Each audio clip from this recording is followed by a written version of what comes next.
Hello friends, स्वागत आहे मोळवणे क्लासेसमध्ये. तर आज आपण इयत्ता 11वीचं अकाउंटचं आपण फायनल अकाउंटचे गणितं कसे सोडवायचे हे आपण पाहणार आहोत. तर हे गणित आपल्याला 80 मार्काच्या पेपरमध्ये 12 मार्काला विचारले जातात.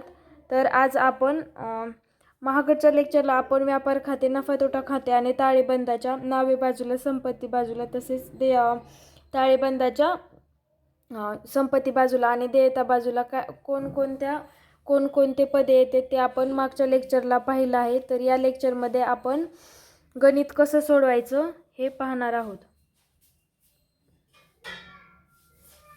तर बघा, हे आपलं उदाहरण आहे.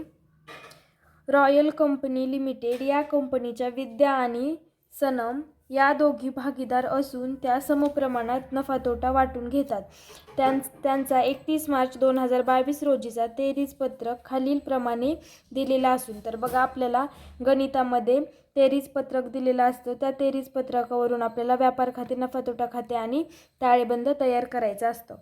तर बघा, 33 पत्रक खालीलप्रमाणे दिलेले असून तसेच खालील समायोजना लक्षात घेऊन 31 मार्च 2022 रोजी संपणाऱ्या वर्षाकरिता व्यापार खाते, नफा तोटा खाते आणि 31 मार्च 2022 रोजीचा ताळेबंद तयार करा. तर हे आपल्याला गणित दिलेलं आहे. तर यावरून आपल्याला आता गणित सोडायचे. 33 पत्रकावरून आपल्याला व्यापार खाते, नफा तोटा खाते आणि ताळेबंद तयार करावा लागतो. तर आपण 33 पत्रक पाहू. हे आपलं 33 पत्रक आहे 31 मार्च 2022 रोजीचं. तर हे आपल्याला पेपरमध्ये देताना हे गणित दिलं जातं. यावरून आपल्याला व्यापार खाते, नफा तोटा खाते आणि ताळेबंद तयार करावं लागतं. तर बघा, नावे शिल्का, रक्कम रुपये, जमा शिल्का आणि रक्कम रुपये. तर प्रारंभन स्कंद म्हणजेच जेव्हा आपण व्यापार सुरू करताना वर्षाच्या सुरुवातीला जो माल घेतो त्याला प्रारंभन स्कंद असे म्हणतात. 2000 मजुरी, 5000 अगत वाहन व्यय, 3000 गोदी भाडे, 4000 कोळसा, गॅस, पाणी, 6000. तर बघा, याच्यामध्ये आपल्याला हे जे पद दिलेत ते आपल्याला आपण जे व्यापार खाते, नफा तोटा खाते आणि ताळेबंदामधले जे पद बघितलेत, इथं व्यापार खात्याच्या नावे बाजूला यामधले पद व्यापार खात्याच्या नावे बाजूला, नफा तोटा खात्याच्या नावे बाजूला आणि त्या ताळेबंदाच्या संपत्ती बाजूला नावे शिल्काला जी पद आहेत ती येणार आहेत. आणि जमा शिल्केची व्यापार खात्याच्या जमा बाजूला, नफा तोटा खात्याच्या जमा बाजूला आणि ताळेबंदाच्या देयता बाजूला हे आपल्याला पदे दिसणार आहेत. तर बघा, अधिकोष शुल्क, निर्यात कर, प्रवास खर्च, टेलिफोन खर्च, वाहन भत्ता, ऋणको ही जी स्टार केली आहे त्या आपल्याला समायोजना दिलेल्या असतात. त्यामुळे आपण जेव्हा गणित सोडवतो तेव्हा आपण ते जे समायोजनाचे जे पद आहेत त्याला थोडीशी खूण करून घ्यायची की ते आपल्याला समजावं. कारण की समायोजनाचे नेहमी 2 परिणाम होत असतात. ऋणको कर्जावरील व्याज, प्राप्त विपत्र आणि यंत्र.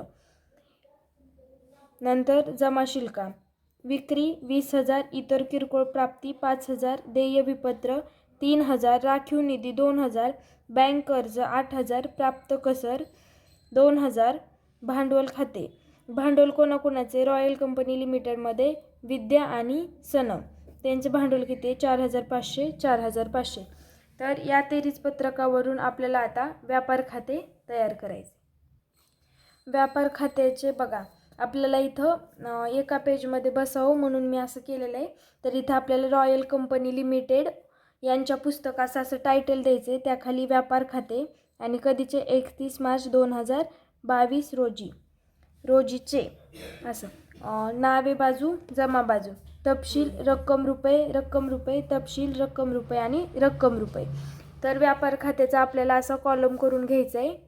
नफा तोटा खात्याचा पण नफा तोटाचा पण तपशील रक्कम रुपये, तपशील रक्कम रुपये आणि रक्कम रुपये. ताळेबंदाचा बघा, ताळेबंदाला नावे आणि जमा बाजू नसतात, त्याला देयता बाजू आणि संपत्ती बाजू असते. देयता रक्कम रुपये आणि संपत्ती रक्कम रुपये. तर बघा, इथे आपल्याला आता 33 पत्रकावरून आपल्याला व्यापार खाते, नफा तोटा खाते आणि ताळेबंद तयार करायचं आहे. आपल्याला आता पहिल्यांदा आपण नावे शिल्लकाची नोंद करून घेणार आहेत. तर बघा, प्रारंभन स्कंद. तर प्रारंभन स्कंद कुठे येते? व्यापार खात्याच्या नावे बाजूला. आपण जे अगोदर कॉलम बघितलेले ते कॉलम आपल्याला लक्षात पाहिजे, त्याशिवाय आपल्याला हे गणित सोडवता येणार नाही. तर बघा, प्रारंभन स्कंद व्यापार खात्याच्या नावे बाजूला. प्रारंभन स्कंद किती? 2000. तर बघा, ह्या गणित सोडवायच्या अगोदर आपल्याला तेरीच पत्रक आणि समायोजना दिलेल्या असतात. तर आपल्याला समायोजना पाहिजेत. समायोजना: वर्षाखेरचा मालसाठा पुस्तकी मूल्य 10,000 व बाजार मूल्य 5,000. अदत्त गोदी भाडे रुपये 7,000.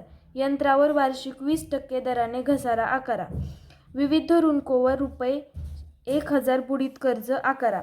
आगीमुळे रुपये 5,000चा माल नष्ट झाला. विमा कंपनीने रुपये 2,000चा दावा मान्य केला. तर बघा, आपल्याला या 5 समायोजना दिलेल्या आहेत. तर तेरीच पत्रक आणि या समायोजनावरून आपल्याला गणित सोडवायचं आहे. तर बघा, समायोजना वर्षाखेरचा मालसाठा ही समायोजना आपल्याला सर्वात शेवटी सोडवायची असते. नंतर अदत्त गोदी भाडे रुपये 7,000. अदत्त म्हणजेच देणे असलेले रक्कम. मग गोदी भाडेला आपण छोटीशी खूण करून घ्यायची, जी की आपल्याला ती समजावं की ती समायोजना आहे. कारण समायोजनेचे आपल्याला 2 परिणाम दाखवायचे असतात. मग गोदी भाडेवर समायोजना आहे, त्यामुळे इथे स्टार करून घेतली. नंतर यंत्रावर वार्षिक 20% दराने घसारा आकारा. तर बघा, यंत्र कुठे? इथं. तर यंत्रावर पण स्टार केली आपण.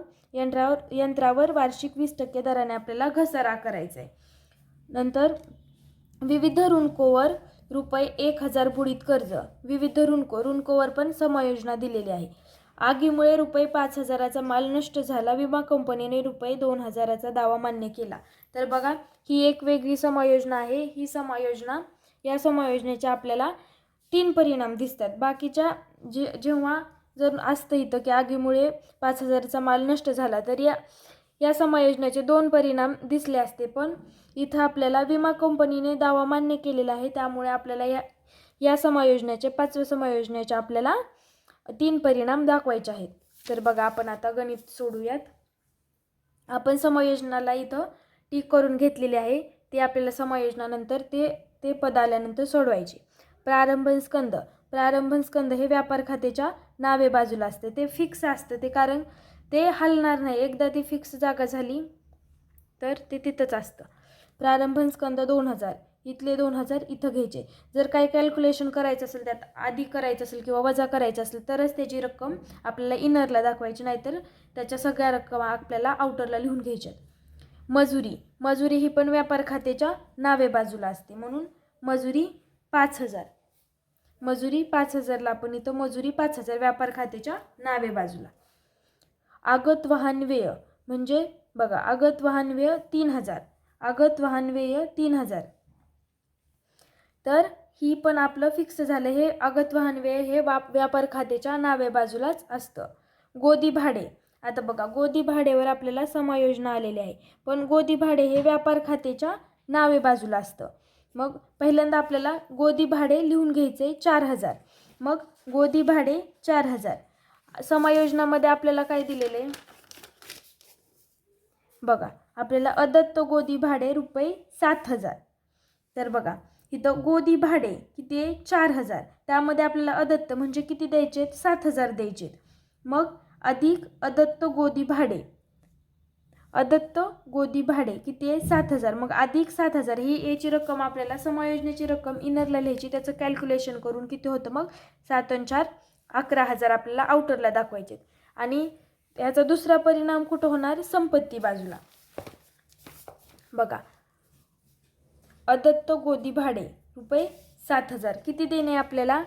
7,000. म्हणून जेवढे द्यायचे तर अदत्त जेवढे द्यायचे तेवढे आपण आउटरला इथं लिहून घ्यायचे. ही समायोजना सुटली. समायोजनेचे 2 परिणाम होतात. एक व्यापार खात्याच्या नावे बाजूला झाली आणि दुसरी संपत्ती बाजूला, देयता बाजूला. देणे असल्यामुळं ती आपली देयता बाजूला, याची रक्कम आपण लिहिली 7,000. पुढचं पद काय आहे? कोळसा गॅस पाणी. कोळसा गॅस पाणी हे पण आपलं व्यापार खात्याच्या नावे बाजूला येत असतं. मग कोळसा गॅस पाणी किती आहे 6,000. कोळसा गॅस पाणी 6,000 याच्यावर आपल्याला समायोजना नाही, त्यामुळे आपल्याला ह्याची रक्कम आउटरला दाखवायची. अधिकार शुल्क, हे अधिकार शुल्क किती 1,000. तर हे अधिकार शुल्क कुठं असतं? व्यापार खात्याच्या नावे बाजूला. अधिकार शुल्क किती आहे 1,000. तर बघा आपण हे असं सोडवून घ्यायचे. नंतर निर्यात कर. आता बघा हे निर्यात कर हे व्यापार खात्याच्या नावे बाजूला असतं का? तर निर्यात कर हे नफा तोटा खात्याच्या नावे बाजूला असतं. निर्यात कर 1,500. तर आपल्याला ह्याची रक्कम हिथं आपल्याला आता व्यापार खाते निर्यात कर हे नफा तोटा खात्याच्या नावे बाजूला असतं, त्यामुळे आपण त्याची नोंद ही नफा तोटा खात्याच्या नावे बाजूला करत असतो. त्याच्यावर समायोजना नसल्यामुळे आपल्याला ती रक्कम आउटरमध्ये लिहायची आहे. तर बघा निर्यात कर झाल्यानंतर प्रवास खर्च किती आहे 2,500. तर प्रवास खर्च हे कुठे येतं? हे पद कुठे येतं? नफा तोटा खात्याच्या नावे बाजूला. मग प्रवास खर्च 2,500. तर आपल्याला ह्याची अशी नोंद करून घ्यायची. नंतर टेलिफोन खर्च पण कुठे येतं? नफा तोटा खात्याच्या नावे बाजूला. जो आपलं अगोदरच्या लेक्चरमध्ये जे आपण तक्ते घेतले होते ते तक्ते 1-2दा वाचल्यानंतर तुम्हाला लगेच लक्षात येईल, कारण त्यामध्ये जे पद आहेत तेच ह्या 23 पत्रकामध्ये दिलेले असतात आणि त्या पदाची फक्त आपल्याला मांडणी करायची असते. तर टेलिफोन खर्च 3,000. टेलिफोन खर्च हे नफा तोटा खात्याच्या नावे बाजूला येतं. वाहन भत्ता पण नफा तोटा खात्याच्या नावे बाजूला 2,000. नंतर ऋणको. बघा आता इथं ऋणकोवर आपल्याला स्टार दिसते, मग त्यावर आपल्याला समायोजना आहे. तर ती समायोजना काय आहे बघू आपण. विविध ऋणकोवर रुपये 1,000 बुडीत कर्ज आकारा. तर ऋणको ही काय असते? आपली संपत्ती असते. ऋणको ही आपली संपत्ती असते. तर ऋणकोची रक्कम किती आहे 4,000. तर बघा 4,000 ती ऋणकोची रक्कम आपल्याला इनरला लिहून घ्यायची. ऋणको ही आपली संपत्ती असते. वजा बुडीत कर्ज किती? आपल्याला बुडीत कर्ज किती सांगितलेलं आहे? विविध ऋणको रुपये 1,000 बुडीत कर्ज आकारा. तर 1,000 आपल्याला बुडीत कर्ज आकारायचे. तर वजा बुडीत कर्ज हे आपल्याला संपत्तीला ह्याचं बघा ऋणको ही संपत्ती असल्यामुळे संपत्तीला ऋणको 4,000 वजा बुडीत कर्ज वजा 1,000. आपल्याला समायोजनामध्ये किती 1,000 सांगितले म्हणून वजा 1,000. 4,000मधून 1,000 गेले, आउटरला 3,000 आले. तर तिथं आपल्याला इनरला कॅल्क्युलेशन करायचे आणि त्याची रक्कम जी आहे ती आउटरला लिहायची. तर हा झाला एक परिणाम. तर दुसरा परिणाम कुठे येतो? नफा तोटा खात्याच्या नावे बाजूला. बघा वजा ऋणकोवरील बुडीत कर्ज रुपये 1,000. तर आपल्याला या समायोजनेची अशी नोंद करायची आहे. तर पहिली नोंद संपत्ती बाजूला झाली, दुसरी नोंद नफा तोटा खात्याच्या नावे बाजूला. तर आपण दुसरं पद बघू. ऋणको झाल्यानंतर कर्जावरील व्याज ही काय असते? आपली संपत्ती. तर कर्जावरील व्याज हे पद नफा तोटा खात्याच्या नावे बाजूला येते. तर बघा कर्जावरील व्याज 1,000. तर नफा तोटा खात्याच्या नावे बाजूला कर्जावरील व्याज 1,000. तर आपण ह्याच्यावर समायोजना नाही, त्यामुळे हे आपल्याला दिसते. आपलं दुसरं पद आहे प्राप्त विपत्र ही काय असते? आपली प्राप्त विपत्र ही आपली संपत्ती असते. तर प्राप्त विपत्र त्याची रक्कम 6,000 आपल्याला इथं आउटरला लिहायची. नंतर यंत्र ही पण आपली काय असते? संपत्ती असते. तर यंत्र त्याची रक्कम किती आहे 8,000.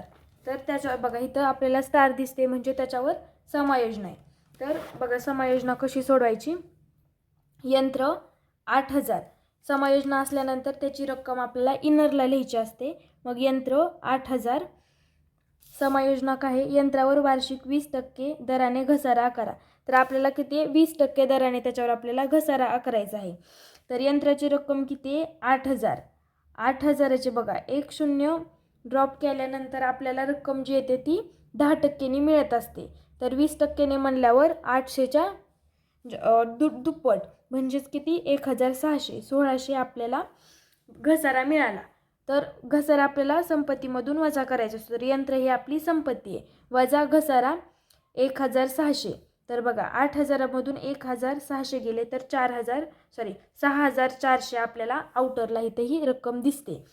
तर याचा दुसरा परिणाम कुठं होतो? नफा तोटा खात्याच्या नावे बाजूला बघा वजा घसारा, यंत्रावर घसारा. मग किती आहे? आपण घसारा 1600. तर आपल्याला ती रक्कम आपल्याला आउटरला लिहायची. नंतर बघा यंत्र झाल्यानंतर आपल्याला इथे पद आपले संपलेले आहेत. नावे शिल्काचे आपण हे पूर्ण सोडवलेलं आहे. ही नावे शिल्क आपण पूर्ण सोडवलेली आहे. आपल्याला आता जमा शिल्का सोडवायची. बघा विक्री ही कुठं असते? नेहमी व्यापार खात्याच्या नावे बाजूला. म्हणून विक्री 20,000. नंतर इतर किरकोळ प्राप्ती. तर इतर किरकोळ प्राप्ती ही आपल्याला नफा तोटा खात्याच्या जमा बाजूला दिसते. किती आहे ही? 5,000. इतर किरकोळ प्राप्ती 5,000. नंतर देय विपत्र किती आहे? 3,000. तर बघा देय विपत्र ही काय असते? आपली देयता असते. देय विपत्र 3,000. नंतर राखीव निधी. तर राखीव निधी आपली काय असते? ही देयता. राखीव निधी 2,000. नंतर बँक कर्ज जे आपण घेतलेलं असतं ते पण आपली देयता असते. म्हणून ती पण आपल्याला देयता बाजूला नोंदवायची. त्या पदाची आपल्याला नोंद देयता बाजूला करायची. बँक कर्ज 8,000. बघा बँक कर्ज 8,000. प्राप्त कसर ही कुठे येते? नफा तोटा खात्याच्या जमा बाजूला. प्राप्त कसर 2,000. नंतर भांडवल खाते विद्या आणि सनम. भांडवल खाते हे कुठं असतं? देयता बाजूला असतं. बघा भांडवल खाते विद्या आणि सनम. विद्याचे किती येतं? 4,500 आणि सनमचे किती आहेत? 4,500. तर आपल्याला ह्याची अशी नोंद करून घ्यायची. नंतर आपल्याला ज्या आपल्या काही समायोजना राहिल्यात, सगळ्या समायोजना झाल्यात का ते आपल्याला बघायचे. बघा वर्षाअखेरचा मालसाठा पुस्तकी मूल्य 10,000 व बाजार मूल्य रुपये 5,000. तर बघा इथं आपल्याला पहिली आपण समायोजना लास्टला सोडवण्यासाठी ठेवली होती. तर ती समायोजना वर्षाअखेरचा मालसाठा म्हणजेच संवरण स्कंद. तर पुस्तकी मूल्य 10,000 व बाजार मूल्य 5,000. तर यामध्ये जेव्हा आपल्याला दोन रकमा दिसतात तेव्हा आपल्याला जी रक्कम छोटी असते ती रक्कम आपल्याला घ्यायची असते. मग किती आहे? 5,000. तर या समायोजनेची नोंद आपल्याला व्यापार खात्याच्या जमा बाजूला आणि संपत्ती बाजू ताळेबंदाच्या संपत्ती बाजूला याची आपल्याला नोंद करायची असते. तर बघा संवरण स्कंद. तर जी रक्कम आपल्याला छोटी दिसते ती रक्कम आपल्याला घ्यायची असते. तर किती? 5,000. तर मग संवरण स्कंद 5,000. आणि नंतर संवरण स्कंद संपत्ती बाजूला पण आपल्याला त्याची रक्कम दाखवायची. संवरण स्कंद 5,000. तर बघा आणि आपली आगीमुळे रुपये 5,000चा माल नष्ट झाला. तर ही समायोजना आपल्याला अगोदर सोडवायची आणि नंतर आपल्याला वर्षाअखेरचा मालसाठा ही समायोजना सोडवायची. सर्वात लास्टला ही समायोजना आपण वर्षाअखेरचा मालसाठा ही सर्वात शेवटी सोडवायची. बघा आता आपण ही सोडूया. ती आपली अगोदर झाली. मग आता आपण ही सोडूया. आगीमुळे रुपये 5,000चा माल नष्ट झाला. विमा कंपनीने रुपये 2,000चा दावा मान्य केला. तर बघा आगीमुळे आपला माल नष्ट झालेला आहे. तर किती आहे? 5,000चा आपला आगीमुळे माल नष्ट झालेला आहे. पण विमा कंपनीने 2,000 देण्याचा आपल्याला दावा मान्य केला आहे. तर या समायोजनेचे आपल्याला 3 परिणाम दाखवायचे आहेत. तर बघा पहिला परिणाम व्यापार खात्याच्या जमा बाजूला आगीमुळे नष्ट झालेला माल. तर किती झाला आपला? 5,000. आपला 5,000 माल नष्ट झाला आहे. त्यामुळे आपल्याला व्यापार खात्याच्या जमा बाजूला हे 5,000 लिहायचे. नंतर बघा नफा तोटा खात्याच्या नावे बाजूला आगीमुळे नष्ट झालेला माल.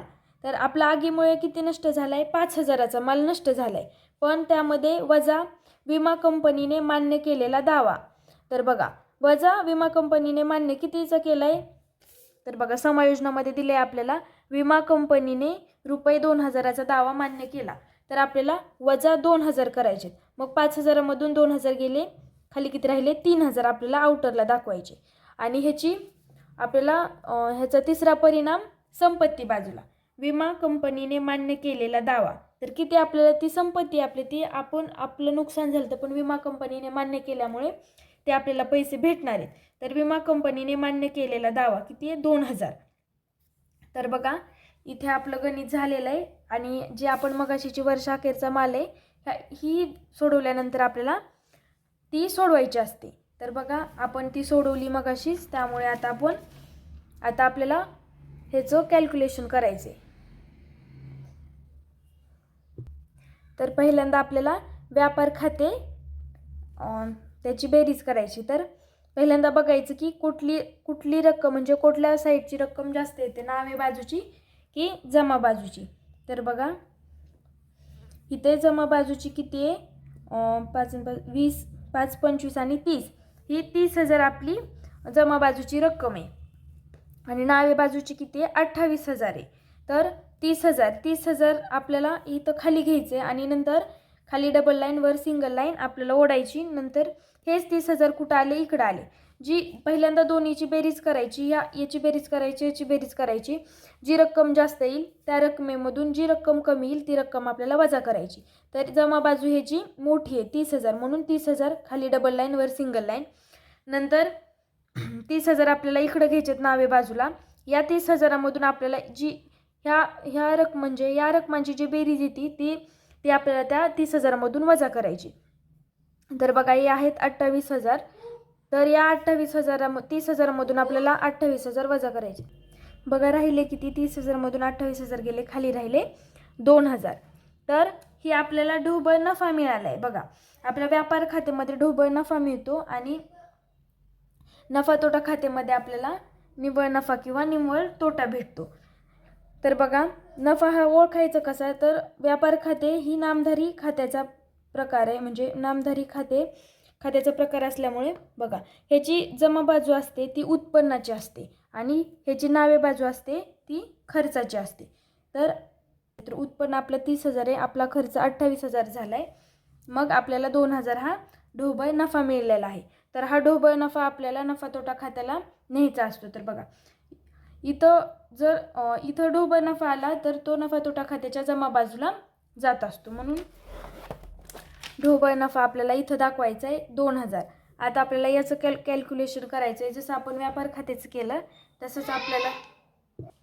तर बघा आपल्याला याची आउटर कॉलमची पण बेरीज करायची आणि ह्याची पण आउटर कॉलमची बेरीज करायची आणि जी रक्कम जास्त येईल त्यामधून आपल्याला जी रक्कम कमी येईल ती वजा करायची. तर बघा ही नावे बाजू ही आपली जास्त आहे म्हणून 15,600. ह्याची आपली बेरीज किती आली? 15,600. तर ही रक्कम आपल्याला इकडं घेऊन जायची. मग खाली डबल लाईन वर सिंगल लाईन. इथं 15,600 आले. या 15,600मधून आपल्याला ही रक्कम वजा करायची. तर बघा 15,600मधून ह्या रकमेची बेरीज वजा केल्यानंतर 6,600 आपल्याला रक्कम मिळते. तर ती आपली असते निव्वळ तोटा. तर बघा इथं निव्वळ तोटा आपल्याला कसा ओळखायचा आहे? तर बघा ही जी नफा तोटा खात्याची नावे बाजू असते ही खर्चाची असते आणि ही उत्पन्नाची असते. तर आपला खर्च किती झाला आहे? 15,600. तर आपल्याला 15,600 ही रक्कम जास्त असल्यामुळं ते आपल्याला तोटा झाला आहे. तर बघा निव्वळ तोटा. आता हा तोटा आपल्याला समप्रमाणात आपल्या गणितामध्ये होत्या विद्या आणि सनम ह्या भागीदार असून त्या समप्रमाणात नफा तोटा वाटून घेतात. तर बघा तर हा तोटा झाला आहे त्यामुळे त्यांना समप्रमाणात हा तोटा किती झाला आहे? 6,600. तर 6,600च्या निम्म 3,300 आणि 3,300 त्या समप्रमाणात नफा तोटा वाटून घेत असल्यामुळं त्यांना तोटा किती आला? 3,300 आणि 3,300. तर हा नफा तोटा खात्यामध्ये निव्वळ नफा आला तर भांडवलामध्ये आधी करायचा असतो आणि निव्वळ तोटा आला तर भांडवलातून तो वजा करायचा असतो. तर बघा इथं आपण भांडवल खाते विद्या 4,500, सनम 4,500 वजा इथं आपल्याला निव्वळ तोटा लिहायचे आणि इथं पण आपल्याला निव्वळ तोटा. तर बघा निव्वळ तोटा किती आपल्याला तोटा किती भेटला? 3,300. मग 4,500मधून 3,300 आपल्याला वजा करायचे तर 1,200 राहिले आणि यामधून पण आपल्याला निव्वळ तोटा किती आहे 3300, म्हणून त्या भांडवलातून आपल्याला तो वजा करायचा आहे. राहिले किती 1200. तर नंतर शेवटी आपल्याला ताळेबंदाची संपत्ती बाजू आणि देयता बाजूची आपल्याला बेरीज करायची. ही बेरीज समान यायला पाहिजे. ही तर बेरीज आपली बरोबर नाही आली तर हे गणित आपलं चुकलं असं असतं. तर बघा 22,400 देयता आणि संपत्ती बाजू ही इक्वल यायला पाहिजे. तर हे आपलं फायनल अकाउंट आपलं सोडवून झालेलं आहे. तर आता आपण पुढच्या लेक्चरला पुढचे उदाहरण घेणार आहोत. तर मागचे लेक्चर नक्की बघा. त्यामध्ये आपल्याला नफा तोटा खाते, व्यापार खाते आणि ताळेबंदाच्या कोणते पद कुठे येतात हे सांगितलेलं आहे. तर थांबूयात.